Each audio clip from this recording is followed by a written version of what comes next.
Hindenburg ने Adani group को क्यों बनाया निशाना? दुनिया के सबसे अमीर व्यक्तियों में से एक गौतम अडानी को जांच का सामना करना पड़ा है क्योंकि शॉर्ट सेलर हिंडनबर्ग रिसर्च ने उनके समूह पर स्टॉक मूल्य में हेरफेर और लेखांकन धोखाधड़ी में शामिल होने का आरोप लगाया था। हिंडनबर्ग की रिपोर्ट में कहा गया है कि यह 2 साल की जांच का नतीजा है। अडानी समूह ने आरोपों से इनकार किया है। रिपोर्ट को चयनात्मक गलत सूचना और बासी, निराधार और बदनाम आरोपों का एक दुर्भावनापूर्ण संयोजन कहा है।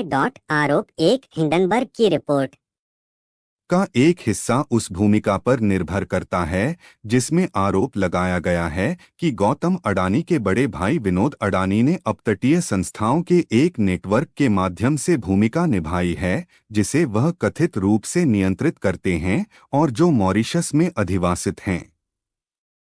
मॉरिशस लंबे समय से एक पसंदीदा क्षेत्र रहा है जिसका उपयोग धनी भारतीय अभिजात्य वर्ग विदेशों में निवेश या नकदी जमा करने के लिए करते थे। फाइनेंशियल टाइम्स द्वारा टिप्पणी के लिए विनोद अडानी से संपर्क नहीं किया जा सका। हिंडनबर्ग के आरोप में कहा गया है कि विनोद अडानी मॉरिशस स्थित 38 शेल संस्थाओं के एक नेटवर्क को नियंत्रित करते हैं जिन्होंने भारत में सार्वजनिक और निजी दोनों अडानी कंपनियों में अरबों डॉलर स्थानांतरित किए हैं। हिंडनबर्ग का दावा है कि ये संस्थाएं स्टॉक पार्किंग में शामिल हैं, प्रकटीकरण या स्वामित्व आवश्यकताओं से बचने के लिए किसी मध्यस्थ को शेयर बेचने की प्रथा, साथ ही शेयर मूल्य में हेरफेर और मनी लॉन्ड्रिंग। अडानी समूह की प्रतिक्रिया है, विनोद अडानी किसी भी अडानी सूचीबद्ध संस्थाओं या उनकी सहायक कंपनियों में कोई प्रबंधकीय पद नहीं रखते हैं और उनके दैनिक मामलों में उनकी कोई भूमिका नहीं है। इस प्रकार इन सवालों का अडानी पोर्टफोलियो में शामिल संस्थाओं से कोई लेना देना नहीं है और हम श्री विनोद अडानी के व्यापारिक सौदों और लेन देन पर आपके आरोपों पर टिप्पणी करने की स्थिति में नहीं हैं। अवैध गतिविधि के सबूत होने के आरोपों को संबोधित करते हुए अडानी समूह ने कहा, प्रश्न में लगे आरोप एक पक्षपाती तस्वीर पेश करने के लिए अडानी संस्थाओं के वित्तीय विवरणों से खुलासे का एक चयनात्मक पुनरुद्धार है। इन खुलासों को तीसरे पक्ष द्वारा पहले ही मंजूरी दे दी है जो इनकी समीक्षा करने के लिए योग्य और सक्षम हैं और लागू लेखांकन मानकों और लागू कानून के अनुरूप हैं। आरोप 2 स्वामित्व छिपाना। हिंडनबर्ग का आरोप है कि अडानी साम्राज्य ने मुंबई में सूचीबद्ध अडानी कंपनियों के परिवार के स्वामित्व की वास्तविक सीमा को छिपाने के लिए मॉरिशस फंड का इस्तेमाल किया है और अंदरूनी सूत्रों के पास कितना स्टॉक हो सकता है इसे नियंत्रित करने वाले नियमों को दरकिनार कर दिया है। हिंडनबर्ग का आरोप है कि मॉरिशस में इनमें से कुछ अपतटीय संस्थाएं नामांकित निदेशकों के माध्यम से अपना अंतिम स्वामित्व छिपाती हैं और लगभग विशेष रूप से अडानी कंपनियों में शेयर रखती हैं। रिपोर्ट में कहा गया है कि ऐसी एक इकाई लंदन स्थित एलारा है। कंपनी का दावा है कि उसके पास अडानी शेयरों में Chief $3 Minister to the Prime billion हैं। Minister, इसके what एक would फंड you की say 99% is संपत्ति अडानी Prime में Minister है। Modi's style of leadership? Elara ने टिप्पणी See, के Prime अनुरोध Minister का Modi जवाब ji नहीं दिया। has provided रिपोर्ट के अनुसार a हिंडनबर्ग का visionary आरोप है कि ऐसा एक and an और फंड न्यू inspirational लीना leadership to India. इन्वेस्टमेंट्स है जिसके पास जून से सितंबर 2021 तक He has not Adani only green brought energy में $420 मिलियन about के शेयर थे। significant policy changes, रिपोर्ट में दावा किया गया है कि but also through a various यह एक programs निगमन सेवा फर्म and schemes एमीकॉर्प द्वारा संचालित है जिसने directly विनोद से touched जुड़े 17 ऑफशोर शेल और अडानी the स्टॉक lives के of 3 every मॉरिशस Indians. आधारित ऑफशोर शेयरधारकों की स्थापना की है। There is hardly एमीकॉर्प ने टिप्पणी के any अनुरोध का aspect जवाब of नहीं दिया। governance Adani group short seller report के which he has बावजूद not गौतम touched. अडानी ने $2.4 बिलियन की शेयर बिक्री की। अडानी समूह की प्रतिक्रिया है कि भारतीय कानूनों और लेखांकन मानकों के तहत संबंधित पक्षों के रूप में अर्हता प्राप्त करने वाली संस्थाओं के साथ हमारे द्वारा किए गए सभी लेन देन का हमारे द्वारा विधिवत खुलासा किया गया है। इसके अलावा इन्हें लागू कानूनों के अनुसार उचित शर्तों पर लागू किया गया है। इसके अलावा इनका खुलासा भी हमने किया है। ये सभी नियामकों और हमारे हितधारकों के लिए सार्वजनिक रूप से उपलब्ध हैं और इन्हें स्वतंत्र तृतीय पक्षों द्वारा विधिवत सत्यापित और ऑडिट किया गया है, जो सक्षम हैं और जिनके पास इस संबंध में आवश्यक विशेषज्ञता है। आरोप 3, स्टॉक मूल्य में हेरफेर। अदानी समूह के मुंबई सूचीबद्ध स्टॉक हाल के वर्षों में बढ़े हैं। हालिया बिकवाली के बाद भी 2019 के अंत से अदानी एंटरप्राइजेज के शेयरों में 1300% से अधिक की वृद्धि हुई है। शॉर्ट सेलर का एक मुख्य आरोप यह है कि अडानी समूह ने ऑफशोर संस्थाओं का उपयोग करके अपनी सूचीबद्ध कंपनियों के शेयर की कीमतों में हेरफेर किया है।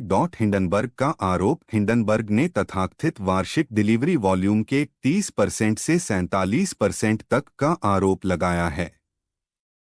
एक उपाय जो उन शेयरों का जिक्र करता है जो एक निश्चित दिन पर खरीदे जाते हैं और बाजार बंद होने तक रखे जाते हैं। कई अडानी कंपनियों के शेयरों का हिसाब लगाया जाता है। अपतटीय संदिग्ध स्टॉक पार्किंग इकाइयां और आरोप है कि इससे संकेत मिलता है कि ये कंपनियां जोड़तोड़ वाली व्यापारिक प्रथाओं के अधीन हो सकती हैं। अदानी समूह की प्रतिक्रिया। उपरोक्त प्रश्नों में संदर्भित प्रत्येक संस्था अदानी पोर्टफोलियो में सूचीबद्ध कंपनियों में सार्वजनिक शेयरधारक हैं। यह अनुमान गलत है कि वे किसी भी तरह से प्रमोटरों के संबंधित पक्ष हैं। एक सूचीबद्ध इकाई का इस पर नियंत्रण नहीं है कि सार्वजनिक रूप से कारोबार किए गए शेयरों को कौन खरीदता बेचता मालिक है, या कितनी मात्रा में कारोबार किया जाता है, या ऐसे सार्वजनिक शेयरधारकों के लिए धन का स्रोत, और न ही उसे कानूनों के तहत अपने सार्वजनिक शेयरधारकों के लिए ऐसी जानकारी रखने की आवश्यकता है। भारत की इसलिए हम सार्वजनिक शेयरधारकों के ट्रेडिंग पैटर्न या व्यवहार पर टिप्पणी नहीं कर सकते। बैलेंस शीट के तनाव को छिपाना। विश्लेषकों ने पहले इस बात पर चिंता व्यक्त की है कि क्या अदानी समूह का तीव्र ऋणींधन विस्तार टिकाऊ है। लघु विक्रेता का आरोप है कि इन अपतटीय संस्थाओं का उपयोग अदानी समूह की सूचीबद्ध कंपनियों की वित्तीय स्थिति पर चिंताओं को दूर करने के लिए उनकी बैलेंस शीट को मजबूत करने के लिए किया जाता है। हिंडनबर्ग का आरोप। हिंडनबर्ग का दावा है कि अपतटीय मॉरिशस संस्थाओं का उपयोग तटवर्ती निजी अदानी कंपनियों के माध्यम से सूचीबद्ध अदानी कंपनियों को धन पहुंचाने के लिए किया जाता है और ये फंड सूचीबद्ध कंपनियों को अधिक क्रेडिट योग्य बनाते हैं।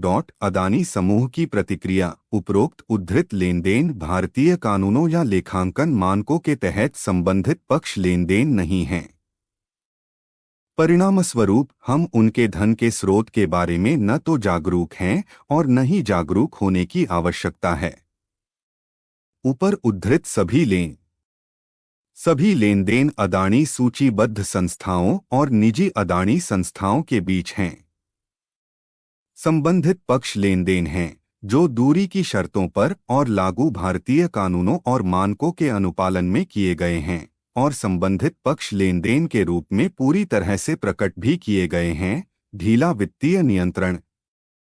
हिंडनबर्ग ने धोखाधड़ी और शेयर मूल्य में हेरफेर के आरोपों को इन आरोपों के साथ पूरक किया है कि अदानी समूह के लेखांकन और ऑडिटिंग मानक ढीले हैं। हिंडनबर्ग का आरोप। हिंडनबर्ग का कहना है कि अदानी समूह में वस्तुतः गैर मौजूद वित्तीय नियंत्रण मुख्य वित्तीय अधिकारियों के उच्च टर्नओवर द्वारा सक्षम किया गया था, जिनमें से 5 ने अदानी एंटरप्राइजेज में 8 साल की अवधि के भीतर इस्तीफा दे दिया था। शॉर्ट सेलर का यह भी दावा है कि अदानी समूह की 2 सूचीबद्ध कंपनियां अदानी एंटरप्राइजेज और अदानी टोटल गैस एक ऑडिटर को नियुक्त करती हैं, जहां साझेदारों की उम्र 24 और 23 वर्ष थी जब उन्होंने ऑडिट पर काम करना शुरू किया था। अदानी समूह की प्रतिक्रिया। सच्चाई यह है कि हिंडनबर्ग ने जिन सीएफओ को छोड़ने का दावा किया है उनमें से कई वास्तव में अभी भी विभिन्न क्षमताओं में संगठन का हिस्सा हैं, जिसमें हमारी विकास कहानियों के हिस्से के रूप में बड़ी या महत्वपूर्ण भूमिकाएं शामिल हैं। अपने ऑडिटरों की उपयुक्तता के बारे में अदानी समूह ने कहा, हमारे द्वारा नियुक्त किए गए ये सभी ऑडिटर प्रासंगिक वैधानिक निकायों द्वारा विधिवत प्रमाणित और योग्य हैं, जो इन बेंचमार्क को निर्धारित करने के लिए जिम्मेदार हैं। मुझे आशा है कि आपको वीडियो पसंद आएगा, तो कृपया मेरे चैनल को लाइक, शेयर और सब्सक्राइब करें और नए वीडियो पाने के लिए घंटी आइकन दबाएं।